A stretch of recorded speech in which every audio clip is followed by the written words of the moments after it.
Welcome to part 15 of Wind Waker, and we are back at Outset Island after a long charting expedition, and yeah, we're going to visit our family and friends before we seek out Jabun and Naru's Pearl.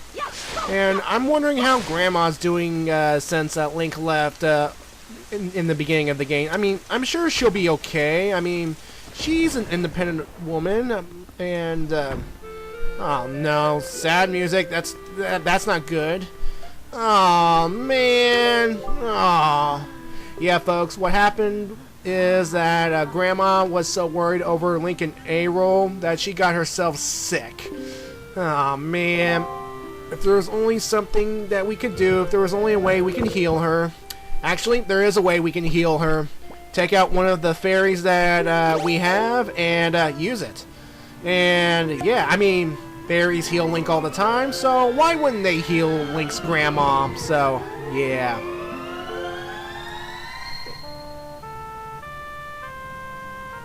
And just like that, she's all better. So, yeah. See, if there were only fairies like that in real life that can magically heal people, I mean, wouldn't the world be a better place? Well, that depends. Some might hoard fairies out of greed, but I digress. So, yeah. Of course, Granny is pretty much taking responsibility that she got herself sick because she is so worried for her grandchildren, and yeah, she wants to make it up somehow, and well, make it up she will in the form of this elixir soup. That's right, folks, this elixir soup can heal both your health and magical energy, and it can also increase your attack pattern until you take damage. So yeah. And according to the little information box, there's enough for 2 helpings. So yeah, you drink one, you're at full health. And if you lose health again, drink another, back to full health. And yeah, see, this is much better than blue potions. It's like 2 bottles of blue potions in one. And the great thing about it is we can come back here at any time to refill our empty bottle. But the bad news is we can only carry 1 bottle of this stuff. So yeah. I mean, you could say that, I want to take a bottle to my sister. Can you fill me up another bottle? But nah, the game wants you to be fair. Anyway, let's visit good old Orca, who is training by hitting a wooden shark. So yeah, the only reason that I want to visit Orca at this point is that what he's going to do is we're going to have a little sparring session. And here's the kicker, folks.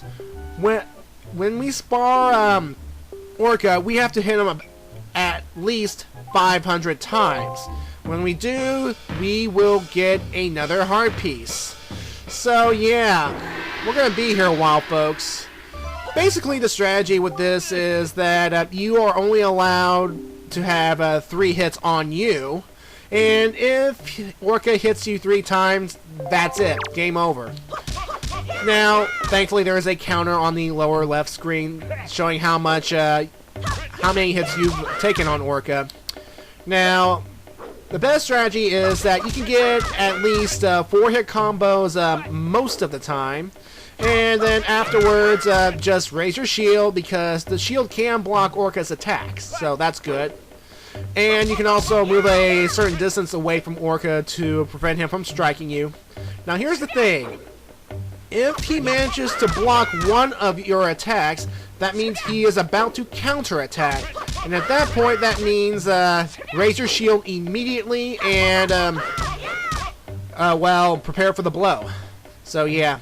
Now, again, getting 500 hits off this guy will take a while. So, I'm going to speed things along so we can get this out of the way.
after I got my 500th hit, I decided to end this nonsense.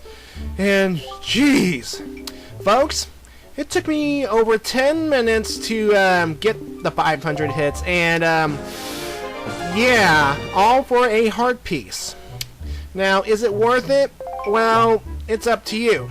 You see, when I did this little side mini game here, well, let's just say that around halfway, my fingers started to hurt. I'm not joking. I mean, by constantly being on guard and, well, defending and attacking, I mean, your fingers are going to hurt from that much activity. And as you saw during my speed up of this battle, I paused, and it took me around about 10-15 minutes to get feeling back into my fingers. I'm not joking. I mean, it took me that long. I mean, it's ridiculous. I mean, to have to do all that just for a single heart piece. And I was getting nervous as I was getting down to my last heart near the end, because it would have sucked that if I got like 499 and then Orca pretty much wailed on me. It's like, crap. And I bet you a lot of players of this game had that happen to them. I mean, they were so close, but then because their fingers got tired and all achy, that they pretty much lost their concentration, and that was it. And then they probably threw their controllers and turned off the game at that point. And yeah. And again, is it worth it for a single heart piece? I mean, it's possible to beat this game at my current health level if you are very careful, but me, I'm reckless. I decided to get all the heart pieces in this game so that I won't die. Because, yeah. And by the way, that won't be the last time we see Orca. There's still those 10 night crests that we have to gather. And gather I shall and will. So, yeah, anyway, when we visit the townsfolk, they say that monsters have been appearing at nighttime, and they say that the monsters never go into the houses. Well, that's nice of the monsters, to not go into the houses. I mean, surely these monsters aren't that bad. In fact, they're more annoying than bad, as we will see in just a moment. And you may have noticed that there's now a very big pig where there were once 3 little ones. So we'll get more into that as we continue. Anyway, before I go search for Jabun, I'm actually going to go back up to the Forest of Fairies. Because remember that place, remember that big old boulder that we've encountered on our way to rescuing Tetra? Well, now that we have bombs, we're going to destroy that boulder, and underneath is a great fairy with another upgrade. Hooray! And of course, the monsters in question are choo-choos. Again, no worries. 1 slash should take care of them. And again, if they annoy you, you just use the boomerang to stun them, and blah blah blah blah blah. And for some reason, I decided to rupee grind for a little bit, so yeah. So if choo-choos are all this island has to offer, then no problem. I can deal with these things, no problem. I mean, there's little blobs that can hop around and annoy you, but yeah. So yeah, I mean, what else? What kind of challenge is there? What is the challenge? I'm Link. I have faced monsters bigger than that, and won. I mean, come on! What? Bring me a challenge at least! A challenge worthy of my skills! Oh god! Mini blends!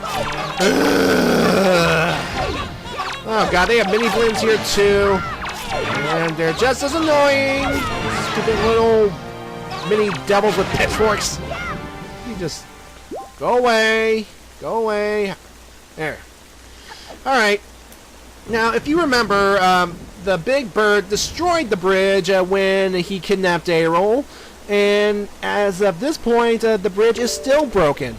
Oh, and there's good old man Ho-Ho looking at something, a rock head, that is on this very island.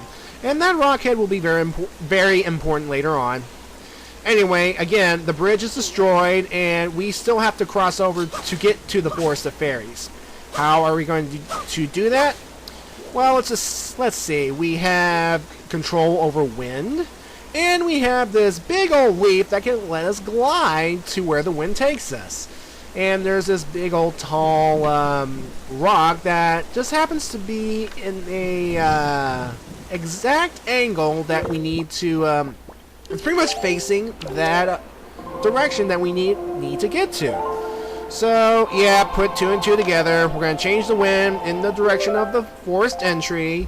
And we are going to glide from this rock here straight to the entrance. And it's a good idea to make sure you are on full magical energy. Make sure your magic meter is up to full. But don't worry, there are like magic jars along the grass area in this area. So there shouldn't be too much trouble. Alright, let's see how the Forest of Fairies has changed since I last visited this place. I mean, it shouldn't be too bad, hopefully. Okay. Now, the Forest of Fairies does have enemies now. I mean, the only enemies it had in the past were Bokoblins, and those were easy. Now, the enemies that occupy this area is, first of all, a wingless Mothula. And again, they will produce Moors to slow you down, so, yeah. So, it's a good idea to kill this thing quickly, and, again, a couple good sword slashes would take care of it.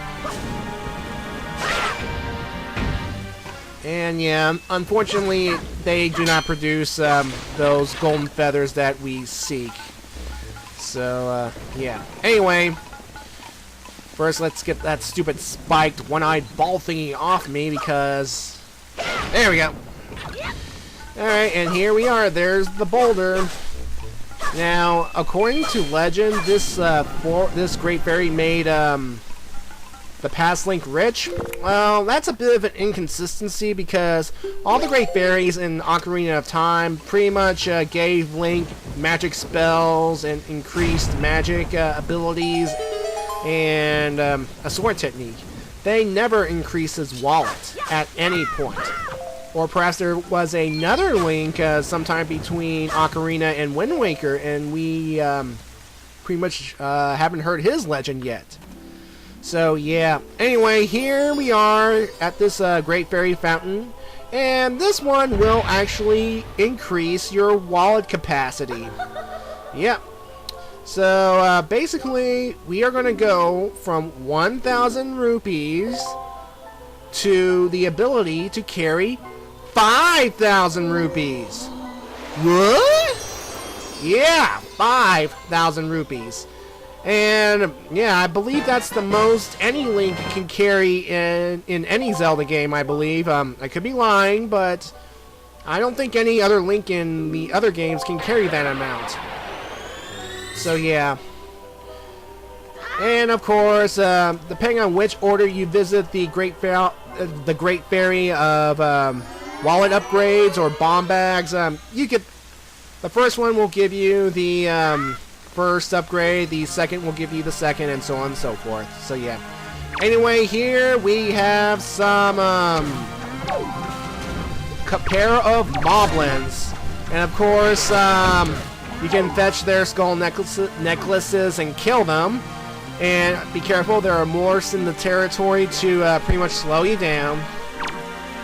Now here's the thing about this place is you can actually come back here after killing these moblins, and in this forest we can they'll actually respawn.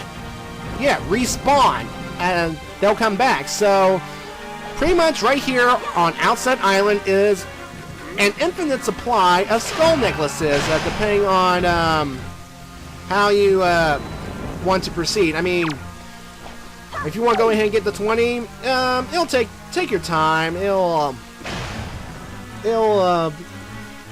I mean, if you're patient enough to do that sort of thing and get 20 skull necklaces in this area alone and get some money out of it as well, then I recommend doing it. And of course, it'll also give you some practice on how to beat these moblin things because, well, let's just say that I'm going to be facing a whole bunch of them later on in this game. And then once we collect our rewards, we will move on. Again, how does an enemy carry those glowy energy ball thingies that hold a bunch of rupees and whatnot? I mean, what are these things anyway? And of course, if you come here at nighttime, the moblins will have their trademark lanterns. Otherwise, if you come in the daytime, they will not. And I like that nice detail. I have a bit variety every now and then.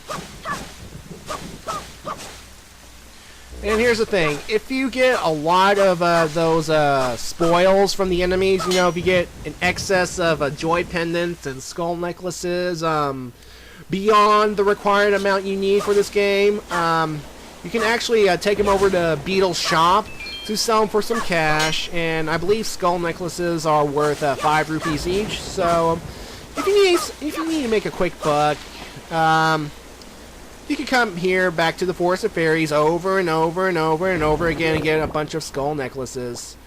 So yeah. Anyway, I'm pretty much done for right now, and I'm finally going to go seek out Jabun and get that pearl.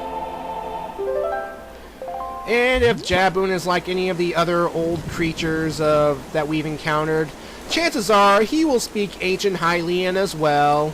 And do not worry, folks, I will translate for you.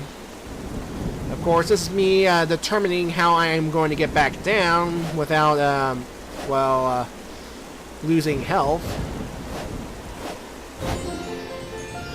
So I decided to just use my good old Deku Leaf to just gently glide on downward.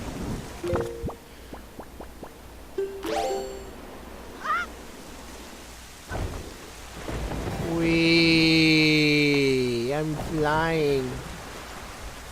Okie dokie.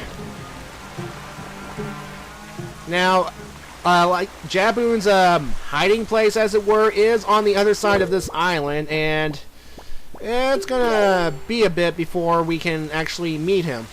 And of course, there's also a fisherman in this location as well, but I will not reveal his, as it were, information until later on, because it's pretty much a spoiler, and if you're watching this for the first time, I'll try my best not to spoil anything.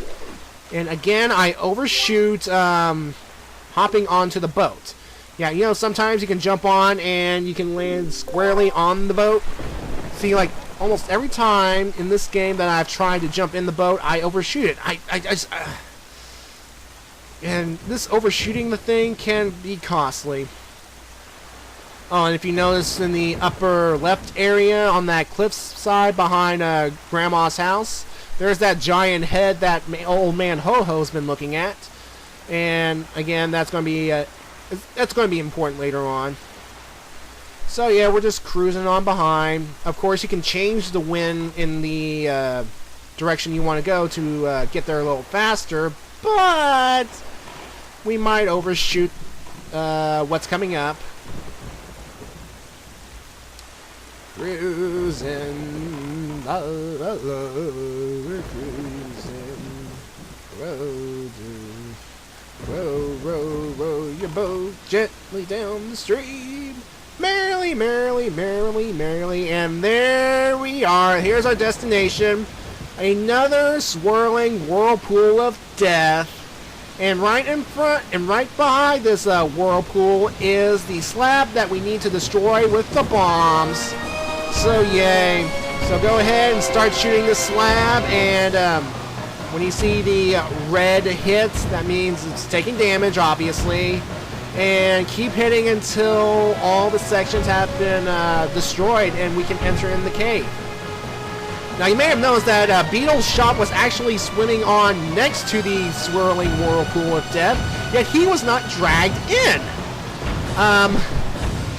I don't know why. I don't know how. I don't know how. I don't know if it's a game thingy. But who? That's odd. I mean, considering that maybe it only affects characters that matter, like Link here. And yeah. Now, of course, if you destroy, as you destroy more and more of this slab right here, it'll get more difficult to hit because of the smaller target and, well, thankfully it'll only take a couple more hits to destroy the slab. And I'm just spamming bombs at this point because remember, I have the maximum capacity of 99 bombs, and well, let's just say that having 99 bombs pretty much tends one to waste ammo a little more, so yeah. And with that, we gain entry to Jabun's hiding place. Now, I want you to pay attention to the background music when we enter because it'll sound very familiar.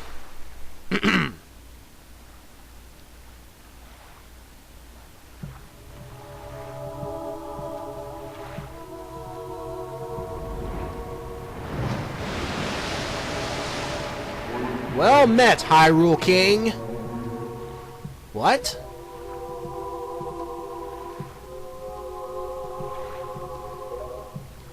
The events we have long feared have seemed to have been set into motion.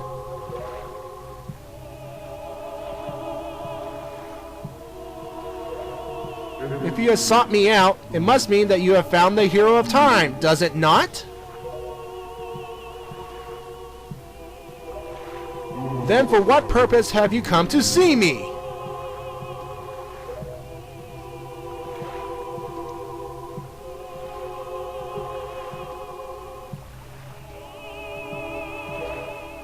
Promise?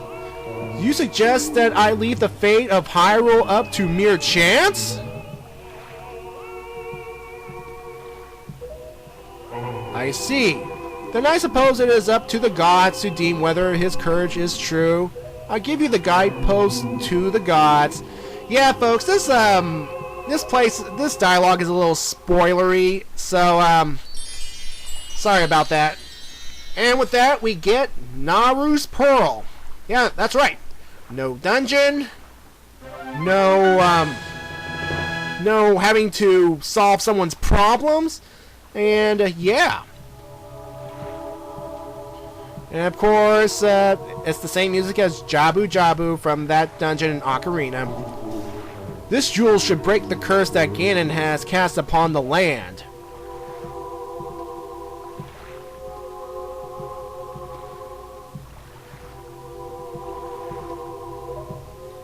Tell me, King, have you learned the whereabouts of the one who carries the bloodline of the princess? That is well. You must protect her. She cannot be permitted to fall into the hands of Ganon, and I'm counting on you. So, yeah. Anyway, so yeah. So it's implied here that Jabun could actually be Jabu Jabu or a descendant of Jabu Jabu. Either way could be applied. So yeah, we have all 3 pearls and we can move on to our next destination. But first I'm going to do some things which on the way, and yeah. And of course the sea is now calm thanks to our acquisition of the pearls, so things are starting to look up. Yeah. And folks, I will see you in part 16.